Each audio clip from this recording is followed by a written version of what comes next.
Police officers on high alert across the country after deadly attacks on law enforcement.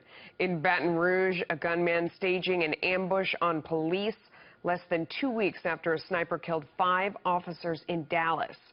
Many leaders saying the shootings represent a disturbing trend.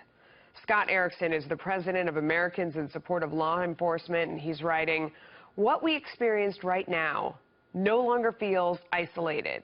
It no longer feels extraordinary, sad. This extreme violence against our men and women in blue is beginning to feel routine, and that is particularly frightening."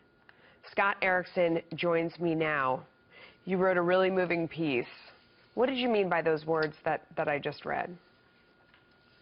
Well, Melissa, it's good to be on. Thank you for having me. I think, we've come to a point now where it almost seems normal that this type of sort of extreme violence against law enforcement is just another routine part of our day or our week, and that's simply untenable. A civil society cannot function when we normalize that type of violence against the very men and women who we demand and we ask provide security for us. And, it's really tragic what's going on. You wrote, no matter your background, your political leaning, your broader ideology, every single American must collectively stand up and say enough is enough. What does that mean to people at home who hear that and read that and they feel that sentiment? What does it mean to stand up and say enough is enough? What would you like to see people do? Well, I think it's important that people realize it's not enough to simply be content with being a part of the silent majority, to know in your heart that you're on the right side of things, you support law enforcement. You have to verbalize that and vocalize that.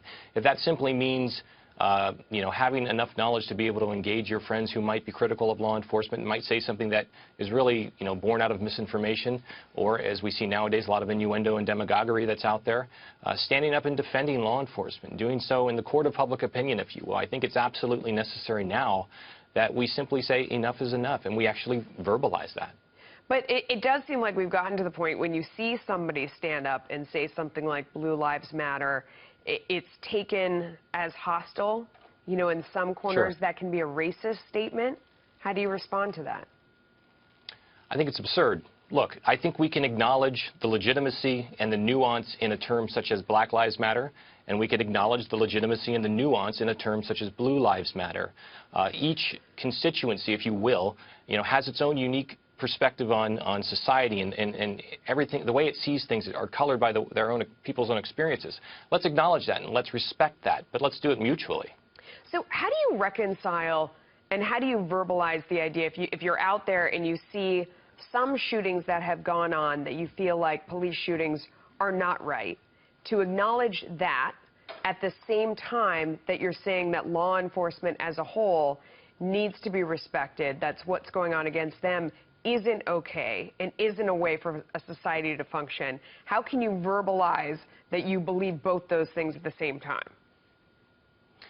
So one of the phenomena that I think is particularly disturbing today is that society has allowed for the blurring of the distinction between legitimate police brutality and a legitimate and lawful use of force. It seems like today if anything that's caught on tape or any type of allegation against law enforcement is immediately assumed to be unlawful or criminal or there's some sort of impropriety. And so what we need to do is step back, and both sides, all sides, law enforcement, the public, everyone needs to acknowledge that each individual circumstance, each individual situation should be judged based on their own respective merits. We shouldn't rush to judgment. So when we see a controversial shooting or use of force situation, I think it's important for leaders to stand up and say, look, let's make sure we understand exactly what went on before we rush to judgment. If someone in law enforcement does something wrong, they will be held accountable. But we can't assume because charges aren't brought against an officer or an officer is acquitted that somehow the officer was getting away with something. Perhaps the facts and circumstances didn't warrant those charges or didn't warrant a conviction in that case. And we need to be able and be willing to acknowledge that instead of rushing to the conclusion that there was some sort of impropriety that went on there. Yeah, it is a big problem in society right now. It is obviously causing a lot of problems, as you say, to say the very least. Scott Erickson, thank you for joining us with your thoughts today. Thank you.